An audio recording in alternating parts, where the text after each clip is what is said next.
Characteristics of clinical psychology. Characteristics of clinical psychology में सबसे पहले है एम्फसाइजेस ऑन साइंस। पीछे भी बात की इंटीग्रेटेड साइंस, पीछे हमने कॉन्सेप्ट डेफिनेशन में देखा कि it's clinical psychology is integrated science. तो ये साइंस क्या ऐसे है कि उनके क्लिनिकल साइकोलॉजी जो है वो साइकोलॉजी का सब डिसिप्लिन है। उसके अलावा साइकोलॉजी जो है वो साइंस की ब्रांच है जो कि डिवोट करती है studying and understanding the behaviour, कि हम इंसानी रवैयात को समझ सकें। उसके बाद अगर हम बात करें, science assumes that the causes of events are not random but follow some order और सेट रूल्स। ये साइंस ये कहती है कि हमारी एक इंसान की ज़िंदगी में जो कुछ हो रहा है, नंबर ऑफ़ इवेंट्स या ऑर्डर ऑफ़ इवेंट्स जो उसकी ज़िंदगी में हो रहा है, सब कुछ किसी ना किसी वजह से हो रहा है। ठीक है, वो बस ऐसे ही नहीं हो रहा कि एक इंसान की ज़िंदगी में सब ख़राब हो ही जा रहा है। तो ज़रूरी नहीं है वो रैंडमली या इत्तेफाकन या नेचुरली हो रहा है। ये ज़रूर कि कोई वजह है जिसकी वजह से हो रहा है, और वो वजह क्या है, वो वजह में भी उस इंसान में ही हो। ठीक है, उसके बाद फिर है these rules are also potentially discoverable, कि यहाँ पे जो हमने बात की कि सेट ऑफ रूल्स या सम ऑर्डर्स की वजह से उसकी लाइफ में वो इवेंट स्पेसिफिक इवेंट जो उनसे हैं वो आ रहे हैं, स्पेसिफिक प्रॉब्लम्स आ रही हैं जो कि माल एडजस्टमेंट की तरफ लेके जा रही है, माल अडेप्टेशन की तरफ लेके जा रही है। तो मे बी हम उसको डिस्कवर कैसे कर सकते हैं, हम उसको डिस्कवर कर सकते हैं थ्रू असेसमेंट, साइकोलॉजिकल असेसमेंट्स वगैरह। उसके बाद for psychology the causes of behavior are potentially knowable and are assumed to follow as set of rules that are also identifiable। अब साइकोलॉजी में उन रवैयात की वजह क्या है हम ये जान सकते हैं, और हम ये भी मतलब कि एक होते हैं ना फॉलो या अज्यूम करना, अजप्शंस लगाना, हम अजप्शंस भी लगा सकते हैं कि अगर एक इंसान गुस्से में है क्या हुआ हो सकता है, मे बी उसको डांट पड़ी हो सकती है। अगर वो ऑफिस में है तो ज़रूर उसको बॉस से ही डांट पड़ी होगी, फर्स्ट यही है। अगर वो ऑफिस में आने से आया ही है, एंटर हुआ है और गुस्से में है, मे बी रास्ते में उसका किसी के साथ झगड़ा हुआ है या घर में बीवी के साथ लड़के आया है। ठीक है, इस तरह की जो हम अजप्शंस लगाते हैं, इसी तरह हम अजप्शंस अपने केसेस में भी लगाते हैं कि ये केस है, मे बी मैं इसको इस एस्पेक्ट में चेक कर लूँ, मे बी मैं इस बिहेवियर का ये रीज़न चेक कर लूँ। ठीक है, अगर कोई शीशा नहीं देख रहा तो हमारा फ़ौरन से एजप्शन बनेगी, मे बी ये अपने आप से सेटिस्फाइड नहीं है, अपनी बॉडी से सेटिस्फाइड नहीं है, मे बी इस वजह से ये शीशा नहीं देख रही, तो क्यों ना मैं इस मुतल्लिक सवाल करूँ कि कितना वज़न है, क्या है, क्या कलर है, क्या आप चाहती हैं, क्या नहीं, और इसी लेवल पे फिर मैं उसकी टेस्टिंग करूँ। ठीक है, उसके बाद फिर हम करेक्टरिस्टिक्स मज़ीद अगर देखें, hypothetically construct are not directly observable but are known by their relationship to observable events. अब कॉन्स्ट्रक्ट्स क्या होते हैं, कॉन्स्ट्रक्ट्स होते हैं उसके एक होते हैं कॉन्सेप्ट्स और एक होते हैं कंस्ट्रक्ट्स। ठीक है, अब कंस्ट्रक्ट्स जो होते हैं वो डायरेक्टली ऑब्जर्वेबल नहीं होते, तो हम कंस्ट्रक्ट्स को ऑब्जर्व कैसे करते हैं, उसकी बिहेवियर्स के थ्रू। ठीक है, उसको ऑब्जर्व करके उसकी अपने इवेंट्स में कैसे वो उन इवेंट्स से कोप कर रहा है, कैसे वो उन इवेंट्स पे रिस्पॉन्ड कर रहा है, इन चीज़ों को हम जब ऑब्ज़र्व करते हैं, जब हिस्ट्री टेकिंग करते हैं, समझते हैं, तो वहाँ पे फिर हम अपनी गैसेस जो से, अपनी अजप्शंस जो से, अपनी हाइपोथेसिस जो से हैं वो आइडेंटिफाई करते हैं कि वो करेक्ट है कि रॉन्ग है, या हमें ये हाइपोथेसिस जो है वो ऐड करना चाहिए कि वो कैसा है, और इसी तरह हम कंस्ट्रक्ट ऐड करते हैं। उसके बाद examples of hypothetical construct in clinical psychology include anxiety, depression, self efficacy and intelligence.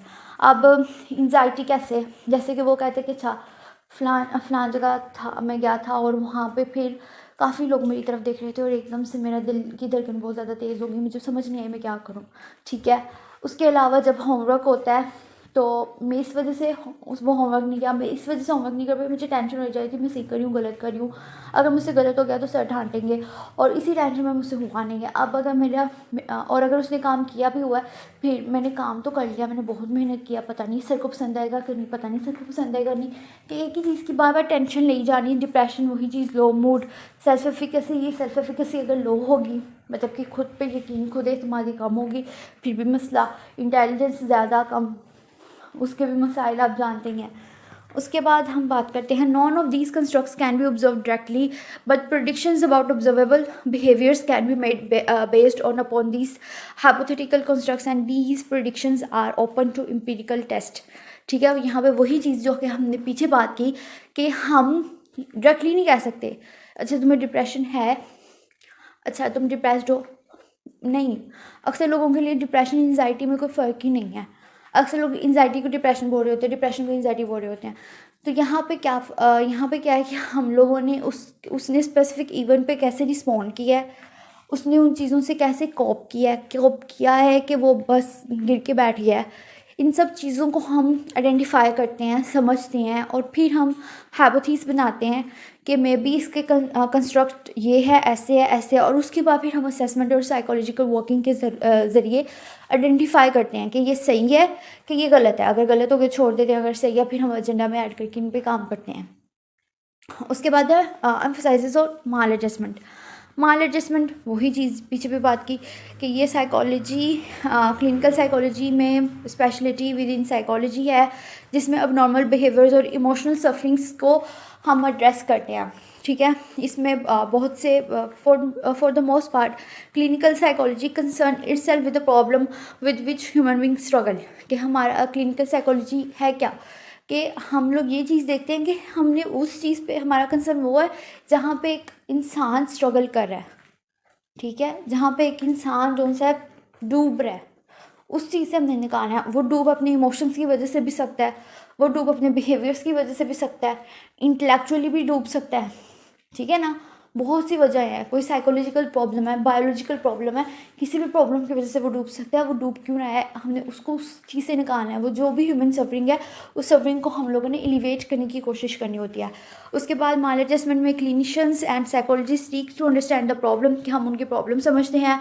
Problem कैसे हम समझते हैं अपने क्लाइंट के एक्सपीरियंसेस से, फिर हम उनको समझने की कोशिश करते हैं, understanding to help them gain relief. या हम सबसे पहले हमने पेशेंट को ये एक रिलीफ देना होता है, अच्छा मैं आपकी बात समझ रहा हूँ, आपको समझ रहा हूँ और I am empathetic towards you, कि मैं आपका हमदर्द हूँ। ठीक है, the focus upon mall adjustment disability and discomfort is one of the characteristics that sets clinical psychology apart from other सब डिसिप्लिन ऑफ साइकोलॉजी।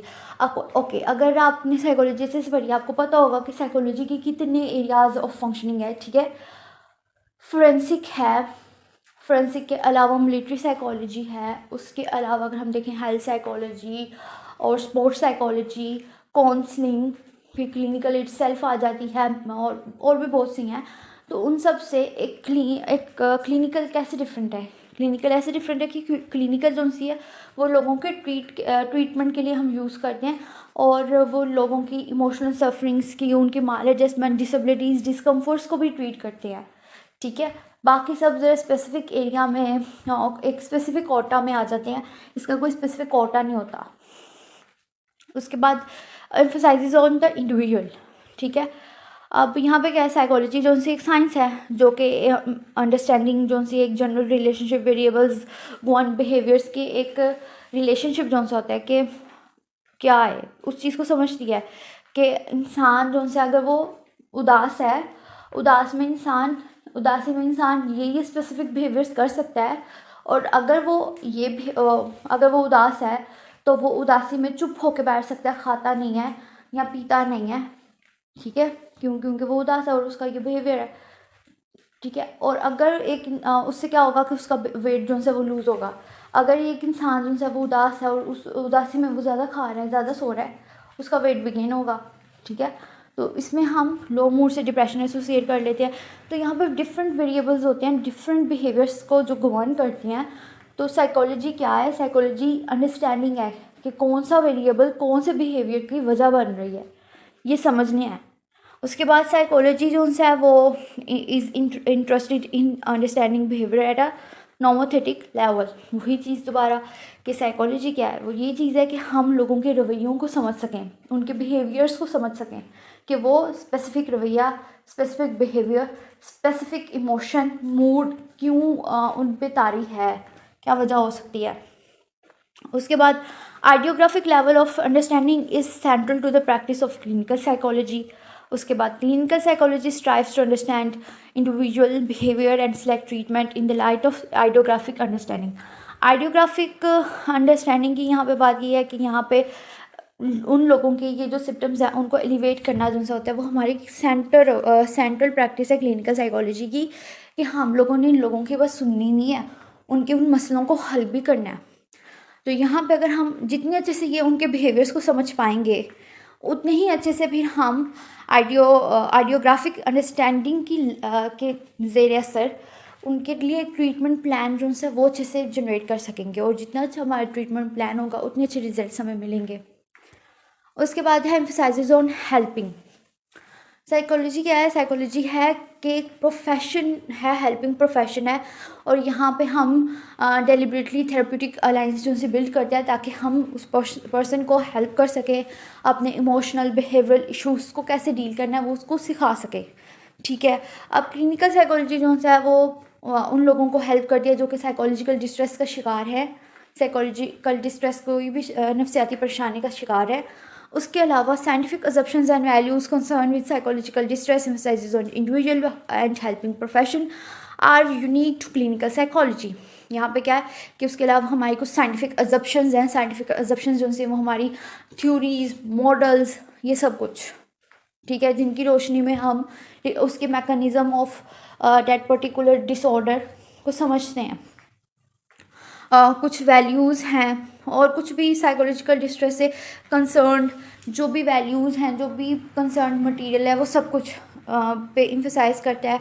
और यहाँ पे एक इंडिविजुअल होता है और हम उस इंडिविजुअल के लिए एक हेल्पिंग प्रोफेशनल हैं, ठीक है। और यही एक यूनिकनेस है जो कि क्लिनिकल साइकोलॉजी में है, जो कि हम पहले भी बात वैसे कर चुके हैं।